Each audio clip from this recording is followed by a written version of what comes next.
Oi, gente. Por que as pesquisas erraram? Eu vou apresentar nesse vídeo uma nova hipótese que tem a ver com amostragem das pesquisas, recorte por classe social e abstenção.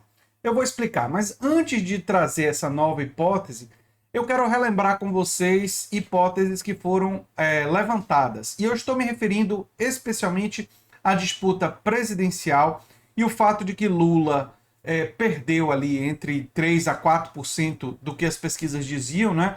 As pesquisas falavam entre 49 a 52. Se a gente pegar o um número maior, 52, 53, Lula recuou de 52 para 48. Então, 4 pontos de diferença.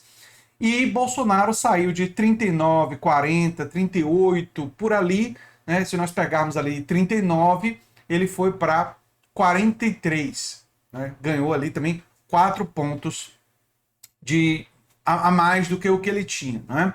E algumas hipóteses foram levantadas para isso. Uma foi do voto envergonhado em Bolsonaro. Gente que não dizia para as pesquisas que ia votar em Bolsonaro, chegou lá e votou. É possível e grande parte das pessoas decidiu, um número significativo decidiu em quem ia votar em cima da hora. Então essa hipótese é possível, sim, o antipetismo crescendo ali no final, sabotagem dos bolsonaristas de intencionalmente não dizer que iam votar no Bolsonaro para tentar desvirtuar as pesquisas. Outra hipótese, ok, tem que ser levada em conta. E a hipótese que o PT levantou, que o voto mais à direita teria sido antecipado já no primeiro turno, gente que iria votar em outros candidatos, mas antecipou para votar no Bolsonaro. Tem um certo grau de plausibilidade, mas tem um problema. Se nós olharmos os números dos eleitores da Simone Tebet e do Ciro Gomes, se os eleitores de Ciro e de Simone, que seriam os mais propensos a votar no Bolsonaro, tivessem feito isso no primeiro turno, agora, quando a gente examinasse os que votaram em Ciro e Simone, teríamos números muito maiores de eleitores de Lula. E não, está equilibrado o voto Lula, o voto Bolsonaro entre os eleitores de Ciro e entre os eleitores da Simone Tebet. Então, eu colocaria para vocês uma nova hipótese, que é o seguinte: o recorte de renda das pesquisas, especialmente da IPEC e do Datafolha, tem um problema. Eles colocam a ênfase muito grande de colocar quase 60% da amostra em pessoas que a gente poderia considerar são as pessoas de baixa renda. E eles compreendem, de fato, 60% das pessoas com título de eleitor. Então, essa é a lógica, né? Se eles compreendem 60% das pessoas com título de eleitor, são 60% das pessoas que podem ir votar, são as pessoas de baixa renda, eles devem compreender 60% das pessoas que são investigadas, digamos assim, né? Mas tem um problema com essa lógica. As pessoas de baixa renda tendem a se abster mais do que as pessoas de mais alta renda, em média. Então, se você tem uma abstenção de 10%, uma abstenção maior entre as pessoas de baixa renda, isso já cria um desnível. Porque se as pessoas de maior renda que votam mais em Bolsonaro se abstêm menos, isso modifica os dados da pesquisa. E, de fato, se a gente examina isso e se a gente coloca 12, 13% de abstenção um pouco maior entre as pessoas de baixa renda, você tira ali, em média, uns 4% dos votos de Lula, né, que tem a ver com a diferença que Lula tem entre as pessoas de baixa renda, que é mais gente de baixa renda vota em Lula do que vota em Bolsonaro. E se você reduz a projeção de abstenção das pessoas de mais alta renda, o que acontece são mais votos para Bolsonaro do que para Lula. Aí quando você olha o resultado final da pesquisa, né, se você fizer apenas essa alteração, você tem dados mais próximos do resultado final. De fato, o Atlas Político fez uma investigação que eles colocaram menos gente de baixa renda e eles estavam dando quase 42% para Bolsonaro.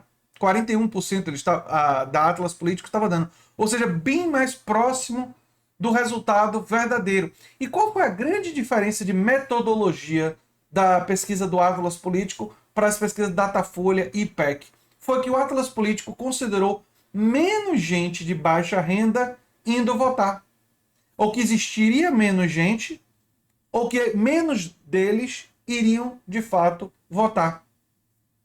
E por que as pessoas de baixa renda têm um nível de abstenção mais alto? Vários são os fatores para isso.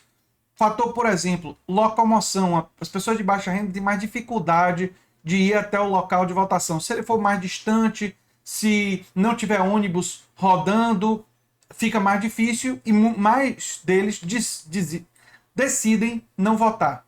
Se chegar lá no local de votação e tiver fila de 2 horas para votar, não é? E alguns deles têm alguma atividade que eles precisam ganhar dinheiro para poder alimentar a família, ele vai, vou ficar aqui 2 horas, essa eleição já está mais ou menos resolvida. Alguns podem pensar, não vou ficar, e desistem de votar. É mais comum ter pessoas de baixa renda desistindo em números maiores de votar por causa desses fatores, entre outros. Então, quando a pesquisa pega números grandes de pessoas de baixa renda e as pessoas de baixa renda, de classe social mais baixa, tendem a votar em números maiores para Lula do que para Bolsonaro, e é isso que as pesquisas mostram, né? Lula tem uma performance entre os mais pobres melhor do que o de Bolsonaro. Se você reduz o número de pessoas de baixa renda que vão votar e você aumenta o percentual, não o número, mas o percentual de pessoas de mais alta renda que vão votar, você tem aí um ganho de 4% a 5% para Bolsonaro e você tem uma perda de 4% a 5% para Lula. E isso me parece ter um grau de possibilidade muito maior de explicar o resultado da eleição no primeiro turno. Não é como se as pesquisas não tivessem pego, até porque Lula, se você pegar algumas pesquisas, ele teve ali próximo, né, da margem de erro, né? O resultado de Lula não esteve tão distante assim da margem de erro. Mas o resultado de Bolsonaro com um ganho de 4% pode ser uma combinação dos fatores anteriores. Pode ser, em parte, um voto envergonhado, mas em parte o fato de que as pessoas de uma renda um pouco maior foram mais às urnas do que as pessoas de baixa renda. E o que é que nós devemos fazer diante desse fato? Nós temos que trabalhar para reduzir a abstenção entre as pessoas de baixa renda. Tem que existir uma pressão para que exista transporte em quantidade e gratuito durante o segundo turno, transporte público, para facilitar que as pessoas de baixa renda possam ir à votação. É necessário transporte solidário, as pessoas organizarem mecanismos para as pessoas irem. E no segundo turno as filas serão menores. E é importante comunicar isso para as pessoas, porque se você só vai votar para presidente, ou no máximo para presidente, e no segundo turno para governador, a votação vai ser muito mais rápida. E sendo mais rápida, filas menores, vai ser mais fácil as pessoas irem votar. Se no segundo turno a gente conseguir fazer a abstenção das pessoas mais pobres reduzir, a tendência é que Lula ganhe a eleição. Sim, mas se a abstenção dos mais pobres for maior, a eleição fica mais apertada, fica mais ajustada, fica mais próxima por esse motivo. E isso é a conclusão que eu cheguei examinando os dados das pesquisas. Eu sou André Teixeira Jacobina, o canal é a Nova Máquina do Tempo, e se você gosta do que a gente faz, se inscreve, dá um like, compartilha. Quem sabe se torna membro ou apoiador do canal. Quem sabe faz um dos nossos cursos. Um abração e até o próximo vídeo. Tchau, tchau.